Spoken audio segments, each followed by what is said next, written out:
riding superstars, welcome to your Riding Success TV. My name is Natasha Althoff. I'm a Grand Prix rider from Australia, and my website and my videos and everything I do is designed to help you guys ride how you want to ride, and to give you all the tools and all the information and all the things that I wish I had when I was learning how to ride. I want to give to you so you can achieve success in your riding and enjoy the riding that you're doing. So today we're in January, and I know everyone's excited because 2015 has just hit, and it's like, whee, what are we going to do? How are we going to make 2015 our most amazing year yet? And one of the things that came up for me is some people occasionally tend to have fear in their riding, and that fear in their riding tends to hold them back from having the riding that they want to have. And I just wanted to talk about this fear for a second, because when I think about fear, nothing is more true for me than the quote, "There is nothing to fear except for fear itself." And that is so true, because fear doesn't keep you safe. And I know everyone goes, what are you talking about? Of course it keeps you safe. And yes, it does. When we are standing on the top of a big bridge and we look down and think, oh, maybe we could, jump off, fear kicks in and says, no, that's probably not a good idea. Let's preserve life. Let's not do that. When we see maybe a snake, fear tends to kick in and go, well, you know what? You don't know too much about snakes. Maybe don't go and give the snake a pat. We'd like you to stay alive. So fear is a really natural, important part of our biology, part of our makeup, and it was designed to be in us so we don't go do stupid things. Back in the old days when we were living in caves and saber-toothed tigers were around, it made sense to fear the saber-toothed tiger rather than go up and pat it and try and be friends with it, because the saber-toothed tiger would eat us.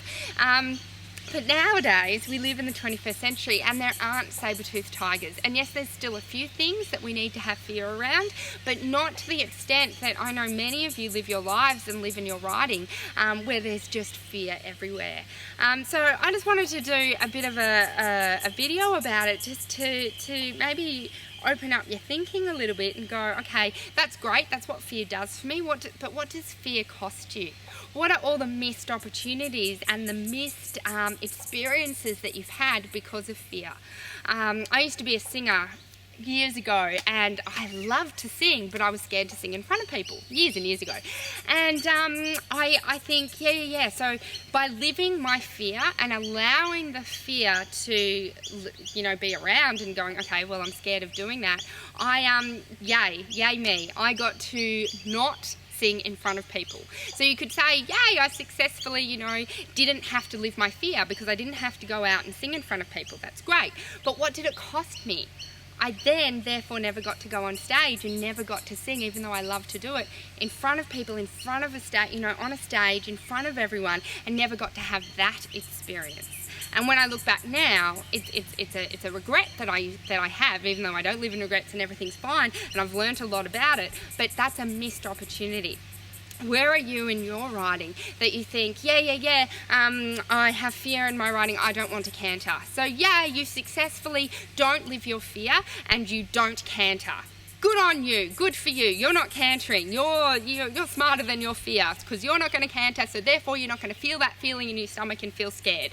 That's great, but you're also not going to feel the excitement of cantering and the exhilaration of cantering and the fun and the joy and the freedom and the absolute, joy of riding and the joy of cantering. So you need to start to think, is it worth it? Because you have two choices. You can live your fear or you can face your fear, but you can't do both. You can't have it all. You can't, lots of people come up to me and go, so I want to overcome my fear of riding or overcome my fear of cantering, but I don't want to be pushed out of my comfort zone. I don't want to do anything that's going to be different to what I normally do, and I don't want to change anything. I'm not a miracle worker. Yes, I'm an NLP master practitioner. Yes, I'm a hypnotherapist. Yes, there are things I can do. But if you're not willing to change, there's nothing I can do.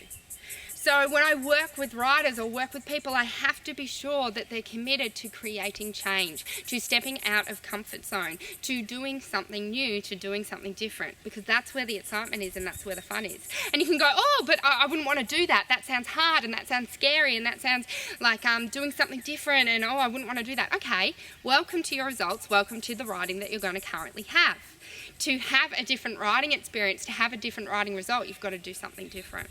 So I'm really, really excited because I run a workshop once a year called Fearless Riding Success Mastery, and our new workshop is coming up next month on the 6th and 7th of February.